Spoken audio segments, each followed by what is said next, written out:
all the time. 다시 이렇게 예배를 드리게 되어서 진심으로 하나님께 감사와 영광을 돌려드립니다. 여러분도 기쁘시죠? 네, 오늘 메시지가 회개하라 이 메시지가 되었습니다. 제가 잠깐 기도하고 시작하겠습니다. 거룩하신 아버지 하나님, 여러 어려움 가운데서도 이 나라를 지켜주시고 또 저희 모임을 지켜주시고 다시 참 이렇게 모여서 주님께 예배드릴 수 있도록 은혜 주셔서 참으로 감사합니다. 이를 통해서 모든 것을 통해서 저희가 참 주님 앞에 모여서 예배드리는 것이 얼마나 소중하고 귀한 것인지 깨닫게 하시고 서로 만날 수 있고 한 주님을 섬길 수 있다는 것이 얼마나 소중하고 귀한 일인지 깨닫게 하여 주셔서 참으로 감사합니다. 이 시간 저희가 신령과 진정으로 주님을 예배하는 귀하고 복된 시간이 될 수 있도록 은혜 주시고 성령님께서 저희 각분의 마음 가운데 찾아와 주시는 복된 시간이 될 수 있도록 은혜 주시기를 간절하게 기도합니다. 부장님 오늘 감사합니다. 우리 주 예수 받들어 기도했습니다. 아멘. 오늘 말씀의 제목은 회개하라 천국이 가까웠느니라 입니다. 보통 회개하라 하면 나를 무시하고 날카롭게 판단하는 것으로 생각하고 이제 반발합니다. 그리고 자존심이 상해가지고 당신이나 잘하시오 하면서 속으로 반발합니다. 그러나 이것은 크나큰 오해입니다. 회개와 하나님 나라를 잘 표현해 주기는 그림 하나를 소개하면서 오늘 메시지를 시작할까 합니다. 이 그림은 여러분이 잘 아는 렘브란트의 돌아온 아들이란 그림입니다. 한 노인네가 헐벗은 거지 청년을 감싸 안고 있습니다. 아버지 앞에 무릎을 꿇고 조아리고 있는 그 아들의 왼발은 샌달이 벗겨져 있고 발바닥은 상처 투성이입니다. 오른발의 샌달의 일부도 벗겨 떨어져 나갔습니다. 황갈색에 찢어지고 핏기 어린 그의 누더기 옷은 그간의 그의 삶이 얼마나 비참했는가를 잘 보여줍니다. 그런데 이런 아들을 내려다보는 아버지의 눈을 자세히 보면 시선이 없습니다. 동자가 보이질 않습니다. 이는 매일같이 아들이 돌아오기를 그 길을 뚫어지게 바라보다가 눈이 짓물러서 멀게 된 그 모습을 표현하고 있습니다. 이는 눈이 멀기까지 그 사랑하는 아들을 기다리는 하나님 아버지의 사랑을 말해줍니다. 아들을 감싸고 있는 아버지의 손을 보면 두 손이 서로 다른 것을 알 수가 있습니다. 왼손은 힘줄이 두드러진 남자의 손이요 오른손은 매끈한 여자의 손임을 알 수가 있습니다. 아버지의 강함과 어머니의 부드러움을 이 손을 통해서 말하고 있습니다. 작은 아들의 머리는 죄수와 같이 삭발하고 있는데 이는 스스로 뉘우치고 있는 죄인의 모습입니다.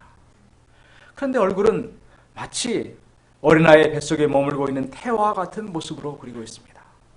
화가는 하나님 아버지의 품에 안긴 아들의 모습을 엄마의 자궁에 있던 아기의 모습으로 그린 것입니다. 수염을 기른 반실명의 노인, 황급빛의 옷에 붉은 망토를 들고 돌아온 자식을 오르만지고 있는 아버지의 모습에서 절대적인 자애와 조건 없는 사랑, 영원한 용서와 같은 신성을 느끼게 해줍니다. 인성과 신성, 부서지기 쉬운 연약함과 강인함, 늙음과 영원한 젊음이 함께 표현되어 있습니다. 거의 눈이 먼 아버지는 돌아온 아들의 등을 육체의 시력이 아니라 내적인 눈으로 보면서 어루만져주고 있습니다. 이 그림의 핵심은 아버지의 손에 있습니다. 이 손에 모든 빛이 모여져 있고 이 그림의 다른 목격자들의 시선도 아버지의 손에 쏠려 있습니다. 이 손길에는 화해와 용서, 치유가 함께 담겨져 있습니다. 둘째 아들의 오른편 허리춤에는 작은 칼이 채워져 있습니다. 이는 호신용 칼이 아니라 아들의 신분을 표시합니다.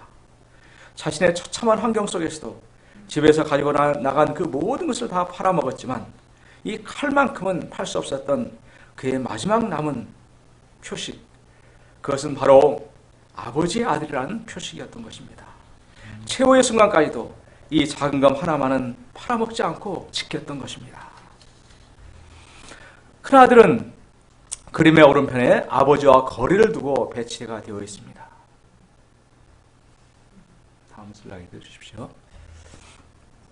겉모습은 수염을 길렀고 붉은 옷을 걸치고 있어서 아버지와는 외적으로 유사해 보이지만 아버지는 아들을 향해 허리를 굽히고 있지만 이 아들은 무표정하게 꼿꼿하게 서 있습니다. 그가 갖고 있는 긴 지팡이는 이런 그의 자세를 더욱더 강하게 표현해주고 있습니다. 아버지의 살림을 창기와 함께 다 말아먹은 있는 이 아들을 어찌 이렇게 영접하나이까 하며 매우 못마땅해하는 표정입니다. 그리고 아버지의 양손이 각기 서로 다른 것처럼 이 아들의 양손도 다릅니다. 어두운 오른손이 밝은 왼손을 짓누르고 있습니다. 이것은 아버지의 활짝 반기는 그 양손과 대조를 이룹니다. 아버지의 얼굴에서 빛은 받았지만 자신의 그 빛나는 손을 짓누르는 어두운 손을 통해서 이중적인 그의 내면의 복잡한 심정을 대변해주고 있습니다. 동생과 아버지를 못마땅히 여기며 자신의 몫으로 받을 두 배의 유산을 노리며 어쩌면 아버지가 죽기만을 기다리는 아들의 모습이 감춰져 있습니다. 이 큰아들의 모습은 오늘 본문에 나오는 바리새인들과 사두개인들의 모습과 매우 닮았다는 생각이 듭니다. 저희가 새롭게 시작하는 이 마태복음 말씀을 통해서 이 큰아들이 아니라 둘째 아들과 같이 하나님 앞에 무릎을 꿇고 그 사랑의 품 안에 안김으로써 진정한 천국을 누리는 저희 모두가 될 수 있기를 간절히 기도합니다. 네, 불을 켜주세요. 파트 1, 회개와 천국. 1절, 2절을 보십시오. 우리 같이 한번 읽어보시겠습니다. 시작. 그때 세례 요한이 이르러 유대 광야에서 전파하여 말하되 회개하라 천국이 가까웠느니라 하였으니, 그때는 2장의 사건이 있은 후에 30년이 지난 시점으로 예수님께서 공생애를 시작하기 바로 전입니다. 또 그때는 선민 이스라엘이 로마의 압제하에 있을 때입니다.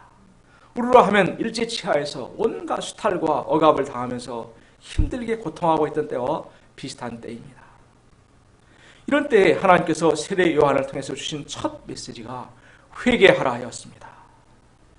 그간에 너무나 고생이 많았지 이제부터는 잘 될 거야 하는 어떤 뭔가의 위로의 메시지를 주셔야 할 것 같은데 회개하라고 하셨습니다.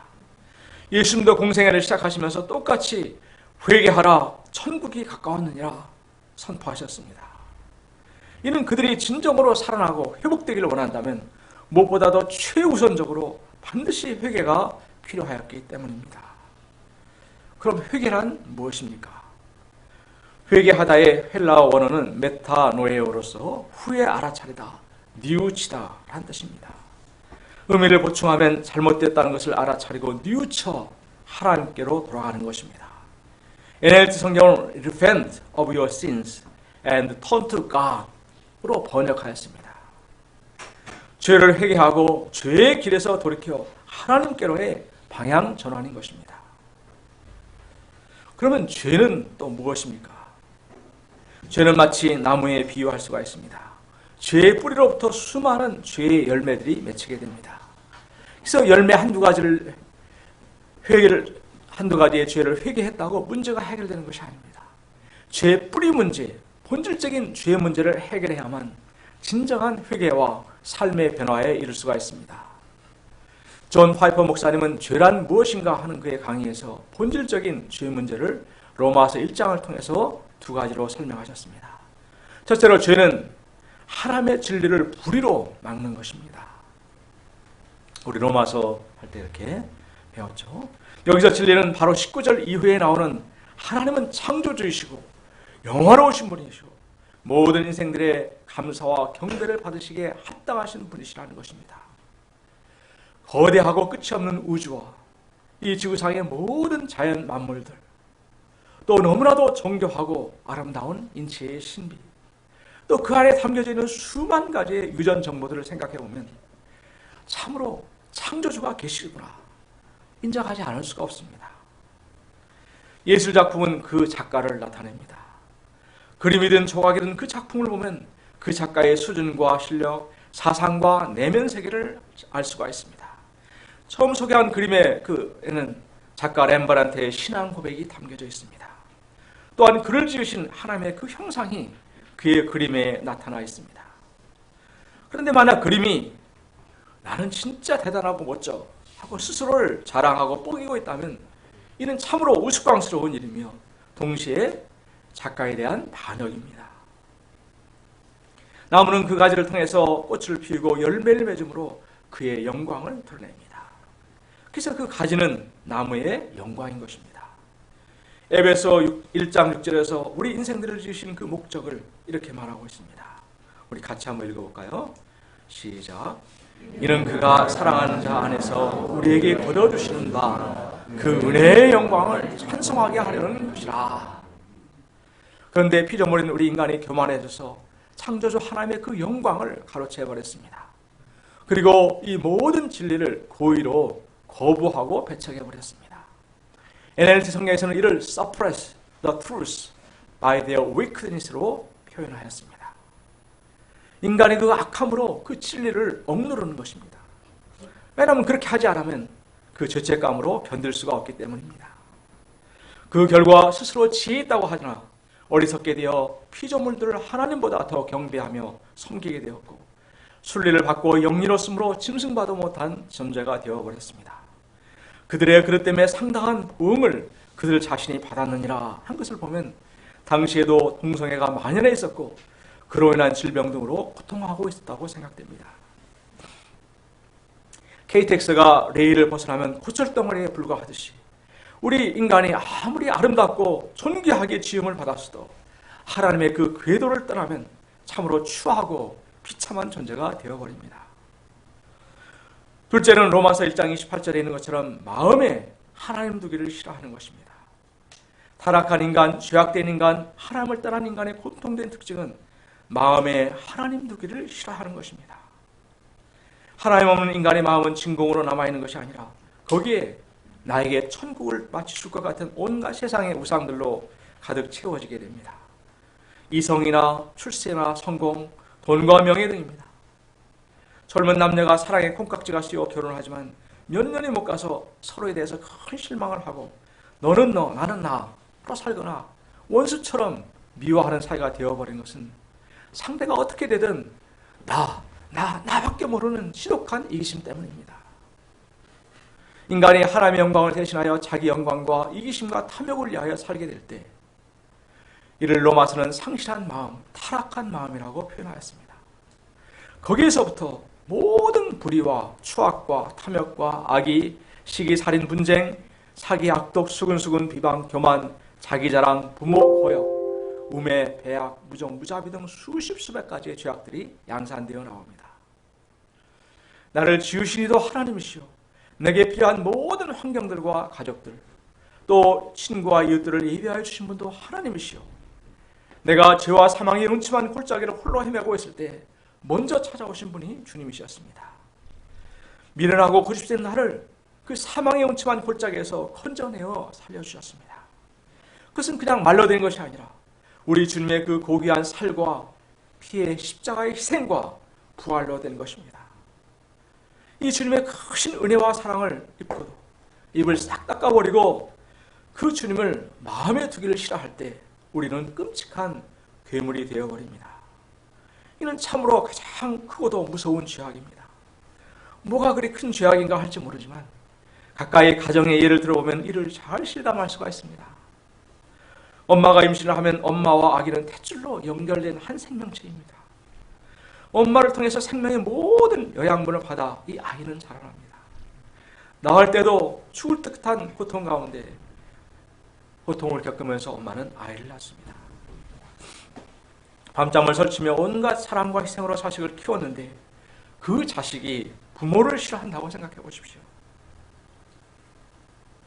이는 뭘 하나 훔치거나 못된 짓을 하는 것보다도 수십 수백 배 더 부모의 마음을 아프게 하는 죄악일 것입니다. 근본적으로 부모와 자식의 관계성을 파괴하는 죄악입니다. 주님께서는 에베소 교회를 향하여서 계시록 2장에서 이렇게 책망하였습니다. 우리 4절 5절을 같이 한번 읽어보시겠습니다. 시작. 그러나 너를 책망할 것이 있나니 너의 처음 사랑을 버렸느니라. 그러므로 어디서 떨어졌는지를 생각하고 회개하여 처음 행위를 가지라. 만일 그리하지 아니하고 회개하지 아니하면 내가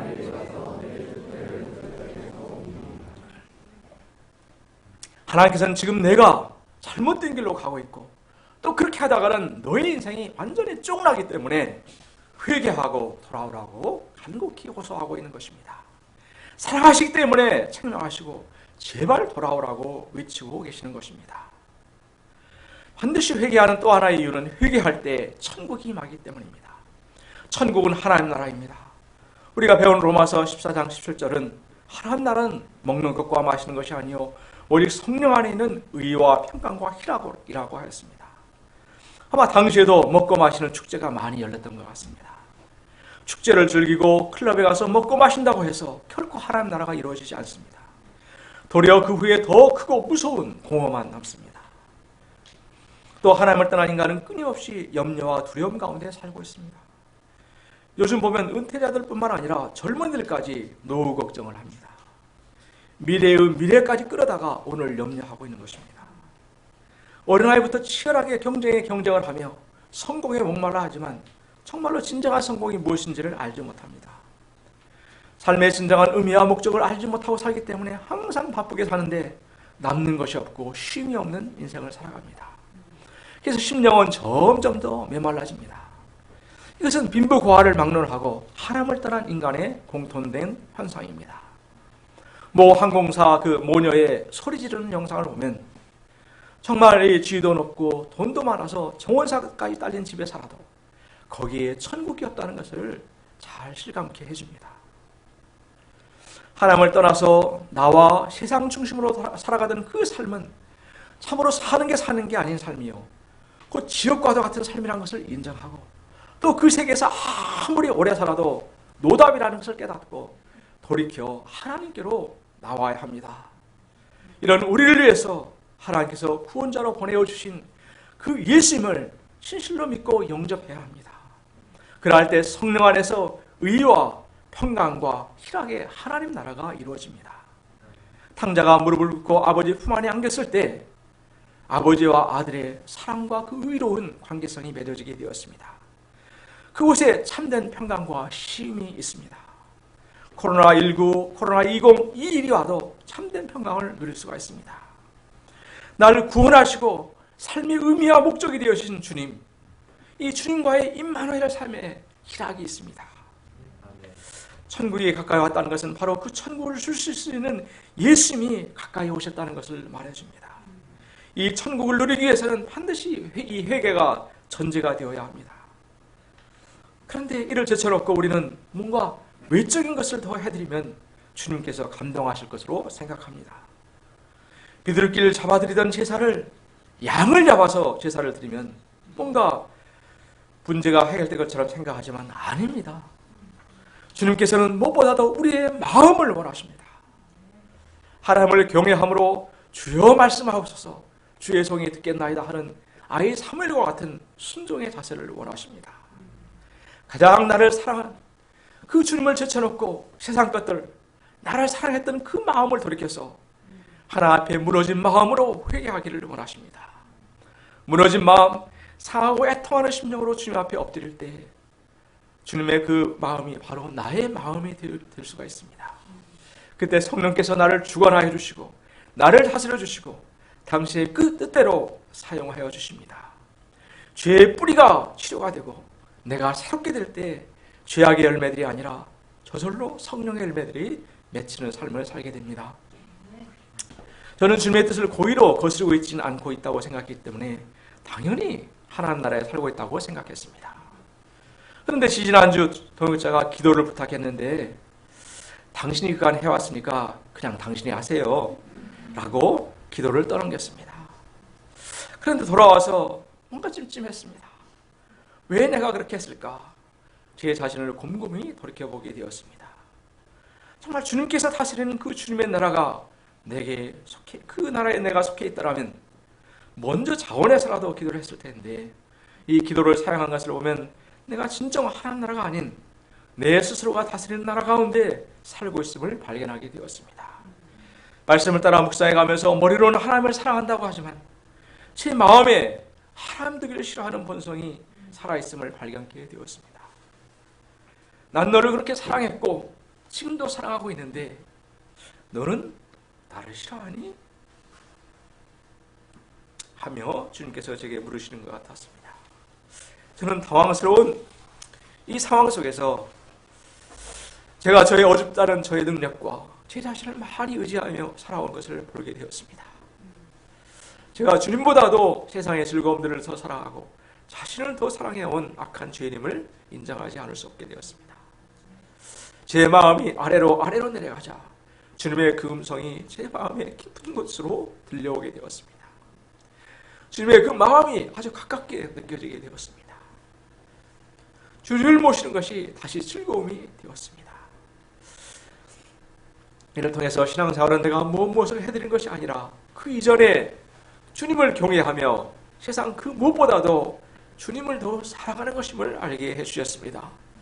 신명기 6장 5절로 너는 마음을 다하고 성품을 다하고 힘을 다하여 내 하나님 여호와를 사랑하라고 하셨습니다. 오늘 시작으로 하셔서 계속되는 마태복음 말씀을 통해서 주님께서는 우리에게 찾아오실 것입니다.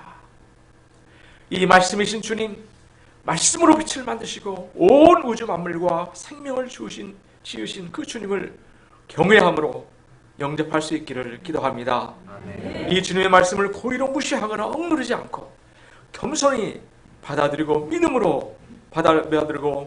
믿음으로 저희 심령에 천국이 임하기를 간절히 기도합니다. 복음서를 읽어보면은 당시에 내놓았던 소망없는 죄인들이었던 세리와 창기들, 병자들, 과부와 어린이들, 천한 직업의 어부들, 양치는 목자들은 그 주님의 말씀을 상하고 가라의 심령으로 아멘으로 영접하였습니다. 그런데 외적으로 열심히 성전을 섬기고 말씀 박사라고 하던 바리새인들과 제사장들, 사두개인들은 이 예수님을 받아들이지 않았습니다. 말씀마다 콧도리를 잡고 시험고사하였습니다. 기적을 행하시는 것을 보고도 이를 인정하기가 싫어서 귀신 바알세불의 힘을 빌어 역사한다고 비난했습니다. 결국에는 이들의 주동이 되어서 예수님을 십자가에 모아버렸습니다. 한 선교사님이 소개한 일화를 잠깐 말씀드리고자 합니다. 어떤 모태신앙이었던 자매님이 한 분 있었습니다. 모태신앙이 뭔지는 아시죠? 그죠? 이 자매가 스스로를 소개할 때 저는 3대째 모태신앙입니다. 그래서 뜨겁지를 않습니다. 우리들과는 조금 이제 상황이 좀 다른 것 같으니까 오해하지 마시기 바랍니다. 모태신앙은 뜨겁지 않은 것이다 는 공식을 내놓고 이야기하는 것이 쑥스러웠는지 한마디를 덧붙였습니다. 모태신앙은 뜨겁진 않지만 한 가지 장점이 있는데 그것은 꾸준한 것입니다. 이렇게 했습니다. 뜨겁지 않은 채로 꾸준히 갑니다. 예수를 10년 믿으나 20년 믿으나 한 번도 뜨거워 본 적이 없이 그냥 한 번 슬쩍 끄슬린 대로 계속 가는 것입니다. 떠나지도 않고 감동도 안 받고 변하지도 않고 또 들은 것은 많아서 날카롭게 비판하는 사람입니다. 그래서 교회를 떠날 수 없는 슬픈 운명을 띠고 태어난 사람들이 모태신앙이다 라고들 세상에서는 이야기합니다. 그런데 이 모태가 외국에 나와서 고생을 하다가 다급하게 주님을 찾게 되었습니다. 그 안에 몇 대째 모태신앙으로 살아왔기 때문에 어렸을 때부터 보호된 환경에서 살다 보니까 그렇게 간절하게 주님을 찾거나 만날 기회가 없었습니다. 평소에 찬송을 하자 하면 찬자를 꺼내는 것도 싫어하였습니다. 세상 노래는 좋아하며 따라 부르기를 좋아해도 찬송가는 싫어했습니다. 찬송은 정말 우리 주님께 드리는 우리의 전인격적인 고백인데도 말입니다. 또 예배 드리고자 하면 또 예배 드려요? 이렇게 싫어했습니다. 천국에 가면 항상 찬송한다고 하니까 큰일 났네. 안 갈 수도 없고 이 땅에서 부르는 것도 지겨워 죽겠는데 또 천국에 가서 찬송만 해? 미치겠네. 안모태 신앙인은 감히 이렇게 말하지 못합니다. 겁신하지도 못하고 또 중간에 편입해서 들어왔기 때문에 이런 나도 끼워주셨구나 하면 늘 마음에 감사한 마음이 있습니다. 그런데 이 모태가 다급해 본 적이 없는데 외국에서 정말 큰 일을 만난 것입니다. 사면 초과에 진짜 죽을 것 같은 암흑의 터널을 지나게 된 것입니다. 생전에 한 번도 하나님을 진지하게 나의 아버지라고 생각해 본 적이 없는 이 자매, 또 혹시라도 엄마 아빠의 하나님이 내 하나님이 될까 봐 겁을 내던 이 모태가 다급해지니까 하나님, 나 어떻게 해요? 내 기도 들어주셔야 돼요. 왜 안 들어주시는 거예요? 생전 처음 몸부림치는 투쟁을 하게 된 것입니다. 그런데 내면에서 이런 질문의 소리가 들리는 것입니다. 내가 왜 내 기도를 들어줘야 하니? 그때 들어온 것이 있어서 하나님이 아버지 아닌가요? 이렇게 했습니다. 곧 이어서 또다시 드는 생각이, 내가 무슨 근거로 너의 아버지니? 이 모태가 한 번도 그런 생각을 안 해보다가 갑자기 생각이 거기에 미치자 깜짝 놀라서 이렇게 말했습니다. 우리 아빠가 장로님이잖아요. 자기가 대답을 해놓고도 이건 말이 안 되는 것이었습니다. 그거 가지고는 안 되겠다 생각이 들자 그 다음에는, 나 어렸을 때부터 교회 다녔잖아요. 나 미션스쿨 나왔는데, 나는 찬송가도 많이 하는데, 별의별 대답을 해도 왜 내가 너의 아버지냐? 무슨 근거로 너의 아버지가 되냐? 이런 질문에 대답을 할 수가 없었습니다. 한 번도 하나님을 아버지로 보신 적이 없고 도대체 어떻게 하나님의 아버지가 되시는지를 고민해 본 적도 없던 이 자매가 계속해서 생각을 떠올리고 하다가 그만 의황하고 통곡을 하며 하나님 앞에 엎드리게 되었다고 합니다. 요한복음 1장 12, 13절은 이렇게 말합니다. 우리 다 같이 한번 읽어보시겠습니다. 시작.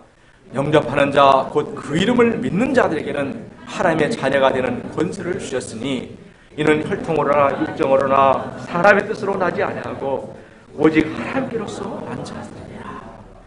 교회에 오래 다녔다고, 믿는 가정에서 태어났다고, 찬송가를 알고 성경을 알아서가 아니라 하나님께서 보내신 이 예수님을 영접하는 자, 곧 그 이름을 믿는 자에게 천국이 주어지게 되고 하나님의 자녀가 되는 권세가 주어지게 됩니다. 아들로서의 그 관계성이 회복되면, 자녀가 되면 아버지가 모든 것을 책임져 주십니다. 아들과 손님의 차이는 하늘과 땅의 차이입니다. 아들은 아버지의 그 모든 것을 물려받을 수가 있고 아버지의 그 모든 것을 누릴 수 있는 특권이 주어지게 됩니다. 3절에서 6절을 보십시오. 우리 저와 여러분이 교독해 보시겠습니다. 제가 먼저 읽겠습니다. 그는 선지자 이사야를 통하여 말씀하신 자라. 일렀을 때 광야에 외치는 자의 소리가 있어 이르되 너희는 주의 길을 준비하라. 그가 오실 길을 곧게 하라 하였느니라. 요한은 아까부터 옷을 입고 머리에 가죽띠를 띠고 음식은 메뚜기와 소청이었노라.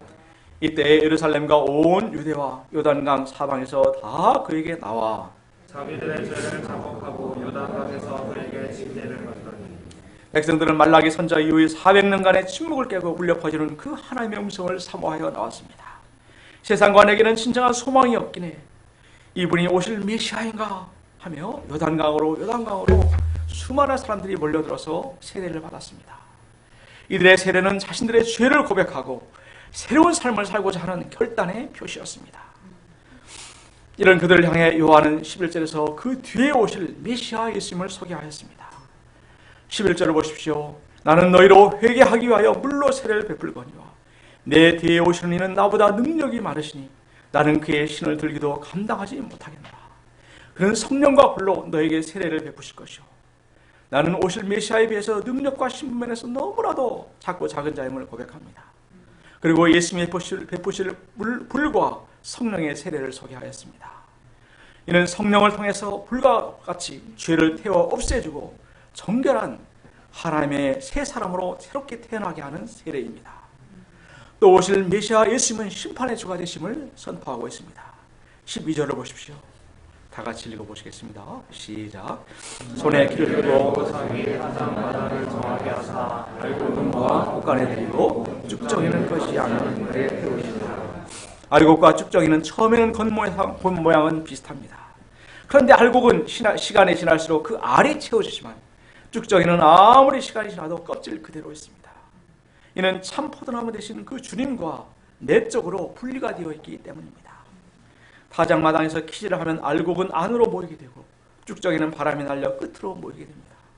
이들에 대해서는 꺼지지 않는 불에 태워질 심판이 기다리고 있습니다. 세례를 받는 수많은 백성들과 다른 한 무리의 사람들이 있었습니다. 7절에서 10절을 보십시오. 우리 교독해 보시겠습니다. 요한이 많은 바리새인들과 사두개인들이 세례 베푸는 대로 오는 것을 보고 이르되 독사의 자식들아 누가 너희를 가르쳐 임박한 진노를 피하라 하더냐. 그러므로 회개하여 합당한 열매를 맺고 속으로 아브라함이 우리 조상이라고 생각하지 말라. 내가 너에게 이르노니 하나님이 능히 이 돌들로도 아브라함의 자손이 되게 하시리라. 이미 도끼가 나무 뿌리에 놓였으니 좋은 열매를 맺지 아니하는 나무마다 쫓아 불에 던져지리라. 많은 바리새인들 사두개인들은 자기들에게로 와야 할 양들이 다 세례 요한으로 몰려가자 이를 못마땅히 여기고 트집을 잡거나 감시하러 나온 것 같습니다. 이런 그들을 요한은 독사의 자식들이라고 불렀습니다. 독사의 자식들이라는 말은 뱀의 후손으로서 그들이 사탄적이라는 것입니다. 그들의 마음에는 독이 있었습니다. 독사의 독이 사람을 죽이듯이 이 그들의 숨은 죄는 독과도 같았습니다. 그들의 독이 무엇입니까? 거짓과 외식, 탐욕과 교만입니다. 그들은 겉으로 보기에 누구보다도 경건한 척, 의로운 척했습니다. 그러나 실상은 회칠한 무덤처럼 그 속에는 온갖 더러운 것들로 가득하였습니다. 그들은 아브라함의 자손이라는 헛된 자부심 때문에 누구의 말도 듣질 않았습니다.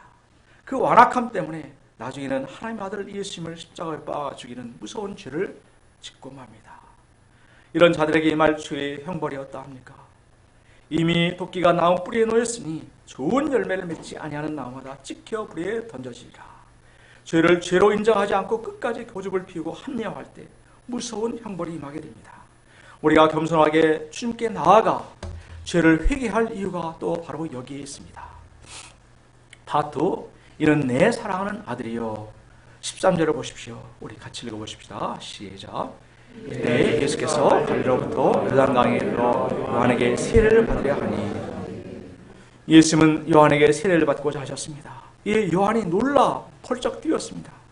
내가 당신에게 세례를 받아야 할 터인데 왜 제게 받으시려고 하십니까? 그러자 예수님은 말씀하셨습니다. 예수께서 대답하여 이르시되 이제 허락하라. 우리가 이와 같이 하여 모든 의를 이루는 것이 합당하니라 하시니 이 요한이 허락하는지라. 죄 없으신 예수님이 인간 요한 앞에 무릎을 꿇고 세례를 받는다는 것은 있을 수가 없는 일이었습니다. 도리어 요한이 예수님께 세례를 받아야 마땅할 것 같습니다. 그러나 예수님은 모든 의를 이루는 것이라고 말씀하셨습니다. 모든 의가 무엇입니까? 세례를 받음으로 구약에서 세례 요한까지 내려온 하나님 역사를 계승하는 것입니다. 또한 죄인들의 대표로서 대속의 길을 가라는 하나님의 뜻에 순종하는 것입니다. 예수님은 만민 구속 역사를 이루어가는 그 하나님의 뜻에 순종하시기 위하여 우리와 같은 육신을 입고 이 땅에 오셨고 죄인들의 자리에 서신 것입니다. 그래 이번 한 번만이야 하고 잠시 버티신 것이 아닙니다. 예수님의 이런 모습은 십자가에 죽으시기까지 이어지셨습니다. 사람들은 십자가를 향해서 외쳤습니다. 내가 그리스도가 아니냐? 십자가에서 내려와 우리로 믿게 하라. 예수님은 그 모든 멸시와 조롱을 묵묵히 참으시고 끝까지 십자가에서 내려오지 않으셨습니다. 하나님의 모든 그 의를 이루시기 위함이었습니다. 이런 예수님의 세례를 받자 어떤 역사가 일어났습니까? 하늘이 열리고 하나님의 성령이 비둘기같이 내려 예수님 위에 임하였습니다. 그리고 하늘로부터 성부 하나님의 음성이 들려왔습니다.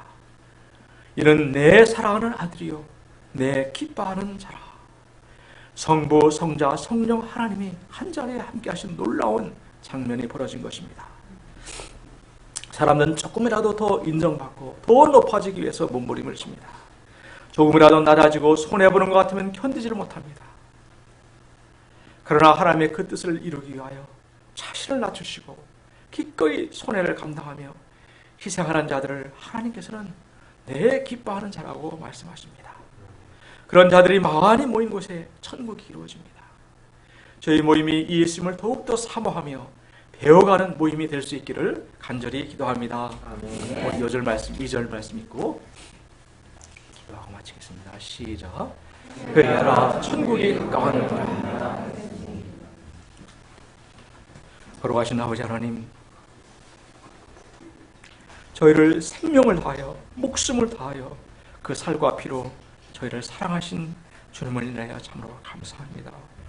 저희가 마음으로 이 주님을 사랑하고 영접하고 믿고 주님을 따름으로 진정한 천국이 내 안에 저희 안에 이루어지게 하여 주시기를 간절히 기도합니다. 우리 장로님 감사합니다.